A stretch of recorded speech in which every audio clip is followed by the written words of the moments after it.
والكهنة والشمامسة وكل الشعب المحب للمسيح اتفقنا جميعا بطيب قلب فانتخبنا الأنبا شنودة بابا وبطريرك ورئيس أساقفة للكرسي الرسولي، كرسي القديس مرقس الإنجيلي. As an accomplished scholar in Christian education, a steadfast devotee to the monastic life, a true shepherd to the flock, a fervent preacher of the word to all nations, and laborer towards peace and unity, His Holiness Pope Shenouda III has ushered the Coptic Orthodox Church into a prolific era.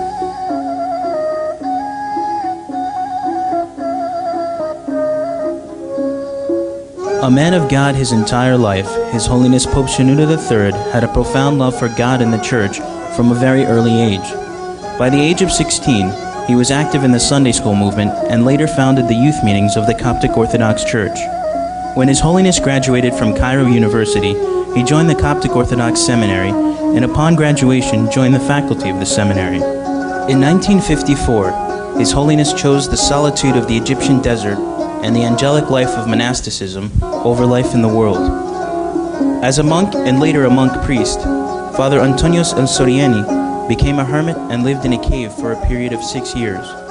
In 1962, he was called by the late Pope Kyrillos VI to be consecrated Bishop of Christian Education and Dean of the Coptic Orthodox Theological Seminary. His deep spiritual and educational background has largely determined the direction of the present movements of Christian education. On November 14, 1971, after the departure of His Holiness Pope Kyrillos VI, His Grace Bishop Shenouda was consecrated as His Holiness Pope Shenouda III, 117th Pope of Alexandria and Patriarch of the See of St. Mark.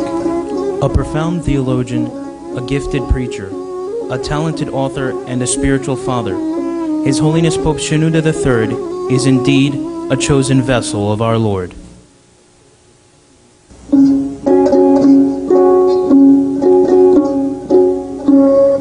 Although His Holiness has traveled the world over, his heart remains that of a simple hermit. His love for the ascetic life has been reflected in the monastic revival he has initiated over the last 30 years of his blessed papacy. His Holiness has been instrumental in rebuilding and renovating many deserted monasteries that had previously been neglected.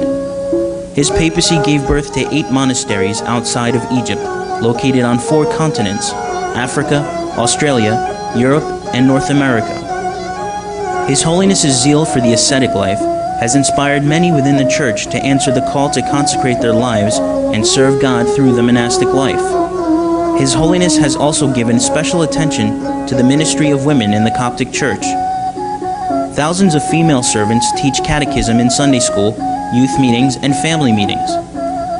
There are also women that teach in the Coptic Institute and the Biblical Institute, not to mention the many women who serve in the fields of social work, medicine, and education. By establishing an order for deaconesses, His Holiness Pope Shenouda III has significantly enhanced the role of women within the Coptic Church.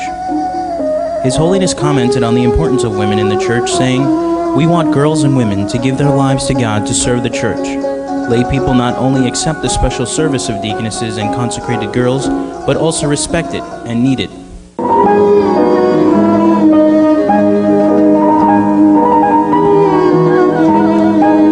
As head of the oldest and largest church in Africa, His Holiness Pope Shenouda III has made it a priority to extend the apostolic mission of St. Mark across all of Africa. In June 1976, His Holiness ordained His Grace Bishop Antonios Marcos, Bishop of African Affairs. Then in June 1995, His Holiness ordained His Grace Bishop Boulos as Bishop for Mission and Evangelism.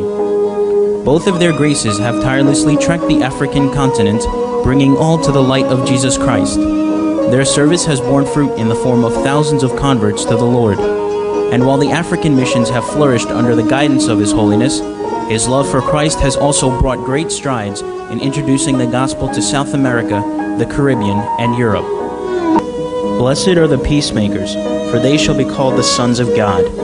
His Holiness is a peacemaker indeed, for his efforts towards unity and peace are not limited to Egypt, but have extended to the world at large.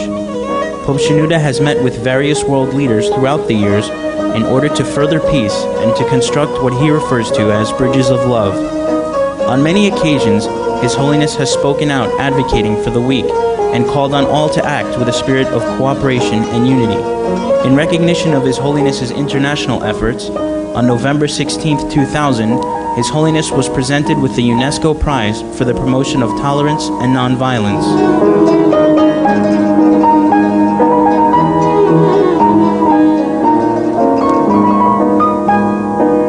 His Holiness is also well known for his deep commitment to Christian unity.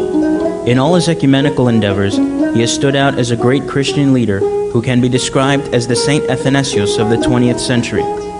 Over the past 30 years, His Holiness has invested tremendous time and effort to expand the role of the Coptic Orthodox Church in theological dialogues and participation in ecumenical bodies and conferences. His Holiness has emphasized that Christian unity must be founded upon a unity of faith and not upon a unity of jurisdiction. To this end, His Holiness has initiated and closely monitored theological dialogue with the Eastern Orthodox Church, Roman Catholic, Anglican and Presbyterian churches, the Swedish Church, and the World Alliance of Reformed Churches. The restoration of full communion between the two families of Orthodoxy is particularly an ecumenical priority for Pope Shenouda. Following a series of preliminary consultations, His Holiness advocated the commencement of official dialogue between the two families of Orthodoxy. In early 1985, an International Commission for the Inter-Orthodox Theological Dialogue was established. In June 1989, His Holiness chaired the conference of the Commission and guided the conference in adopting the Christological formula of St. Cyril of Alexandria. On November 12, 1990, following the historic meeting of the Commission in Switzerland, His Holiness convened a special sitting of the Holy Synod, during which the Christological formula was ratified, the baptisms of the Eastern Orthodox churches were recognized, and an agreement was reached to begin the process of lifting the anathemas on the Eastern Orthodox Fathers and Councils. His Holiness has also worked to strengthen relations with the Catholic Church. In May 1973, His Holiness Pope Shenouda III paid a historic visit to His Holiness the late Pope Paul VI in Rome. This was the first meeting between an Alexandrian and Roman pontiff since the time of the Great Schism of 451 AD. Both popes signed a common declaration containing, among other things, a confession of common faith in the mystery of the Word incarnate. Following this historic encounter, a joint commission was established to explore the road to full intercommunication between the two apostolic churches.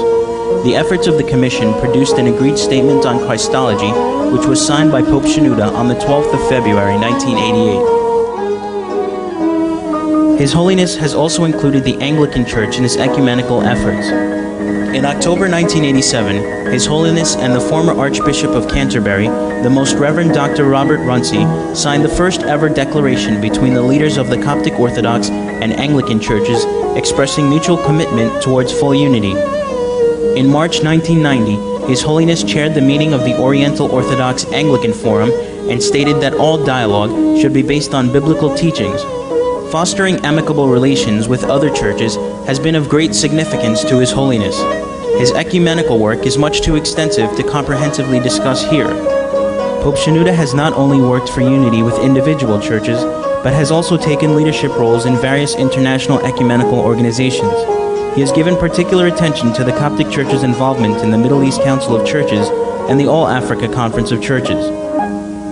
In February 1991, His Holiness headed a delegation of 11 members of the Coptic Orthodox Church to the 7th Assembly of the World Council of Churches in Canberra, Australia. At the conclusion of the assembly, His Holiness was elected as one of 8 presidents of the World Council of Churches, representing the Oriental Orthodox Churches and the Middle East region. In November 1994, His Holiness headed a delegation of 7 members to the Middle East Council of Churches at its assembly in Cyprus and was later elected one of the 4 presidents of the Middle East Council of Churches. In no way can this small presentation wholly encompass the full magnitude and importance of His Holiness's work. We ask that God continue to bless us for many years with the treasure that is His service.